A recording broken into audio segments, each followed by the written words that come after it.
বিখ্যাত বুজুর্গ হযরত মালিক বিন দিনার রাহমাতুল্লাহ আলাই হজ শেষে বাড়ি ফিরছিলেন।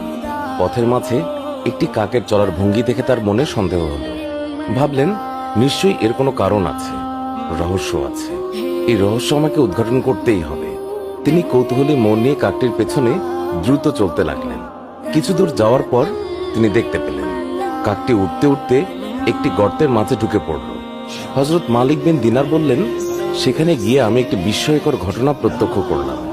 দেখলাম সেই গর্তের মাঝে হাত পা বাঁধা অবস্থায় এক লোক চিত হয়ে পড়ে আছে, আর কাকটি রুটি ছিঁড়ে ছিঁড়ে তাকে খাওয়াচ্ছে। একজন অসুস্থ স্বামীর মুখে তার স্ত্রী যেভাবে সোহাগ ভরে খাবার উঠিয়ে দেয়, কাকটির অবস্থা দেখে আমার তাই মনে হল। বেশ কিছুক্ষণ এই দৃশ্য অবলোকন করার পর আমি যখন আরেকটু অগ্রসর হলাম, তখন কাকটি উড়ে গেল। আমি লোকটির নিকটে গেলাম। আমাকে দেখেই সে কাঁদতে শুরু করল। আমি বললাম, আপনি কে? এখানে কিভাবে এলেন?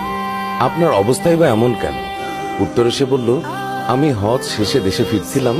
পথের মাঝে ডাকাত দল আমার সমুদায় মালপত্র এবং টাকা পয়সা কেড়ে নেয়। অতঃপর যাওয়ার সময় আমাকে হাত পা বেঁধে এই গর্তের মাঝে ফেলে রেখে চলে যায়। ডাকাত দল চলে যাওয়ার পর এই অবস্থায় আমার 5 দিন কেটে যায়। ক্ষুধার যন্ত্রণায় চোখে অন্ধকার দেখতে থাকি। মনে হলো এই বুঝি আমার প্রাণবায়ু চিরদিনের মতো বের হয়ে যাবে। কিন্তু খোদার অপরিসীম দয়ায় এখনো বেঁচে আছে। 5 দিন অতিবাহিত হওয়ার পর আমি এই বলে প্রার্থনা করলাম, হে মহান সেই সত্তা, যিনি আপন গ্রন্থ পবিত্র কোরআনে ইরশাদ করেছেন, যখন কোনো অসহায় ব্যক্তি তার কাছে প্রার্থনা করে, তখন তিনি তার ডাকে সাড়া দেন এবং তার সমস্যা দূর করেন। হে আল্লাহ, আজ আমি অসহায়। ডাকাত দল আমার সর্বস্ব লুট করে নিয়ে গেছে। এই নির্জন গুহায় হয়তো কোনো লোকজনও আসবে না। হে দয়াময় খোদা, আমার অসহায় অবস্থা তুমি ভালো করেই প্রত্যক্ষ করছো। একমাত্র তুমি ছাড়া আমার আর কোনো সাহায্যকারী নেই। মেহেরবানি করে তুমি আমার জীবন রক্ষা করার ব্যবস্থা করো এবং আমাকে এই বিপদ থেকে রক্ষা করো। আমার প্রতি দয়া প্রদর্শন করো। আমি যেদিন দোয়া করেছিলাম, সেই দিন থেকে দয়াময় আল্লাহ আমার জন্য একটি কাক নিযুক্ত করে দিয়েছেন।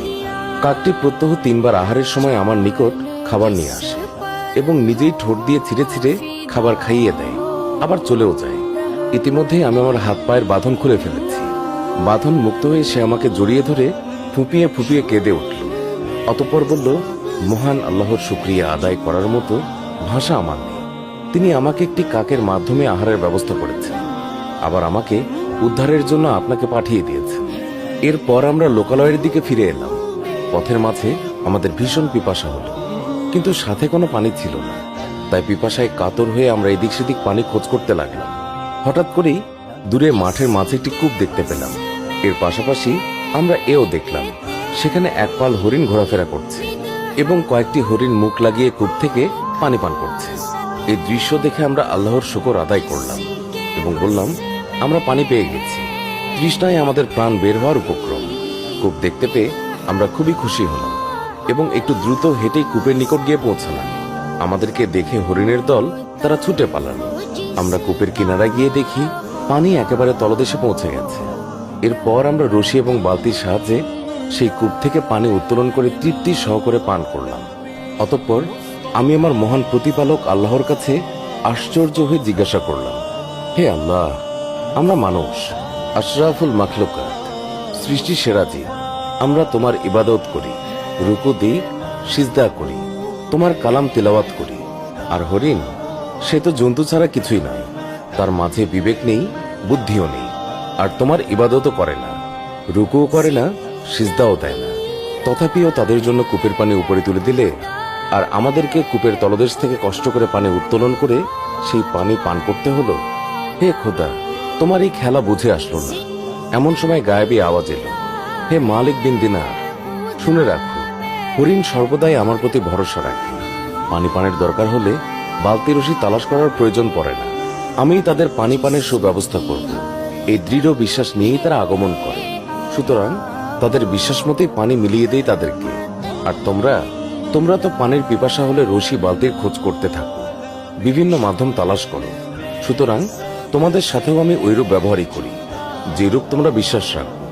মনে রেখো, আমার প্রতি তোমাদের বিশ্বাস যেমন হবে, ফলাফলও ঠিক তেমনি হবে। তোমাদের বিশ্বাস যদি ওইসব প্রাণীর মতো হতো, তাহলে আমিও তোমাদের সাথে এমন ব্যবহার করতাম যেমন ব্যবহার তাদের সঙ্গে করে থাকি।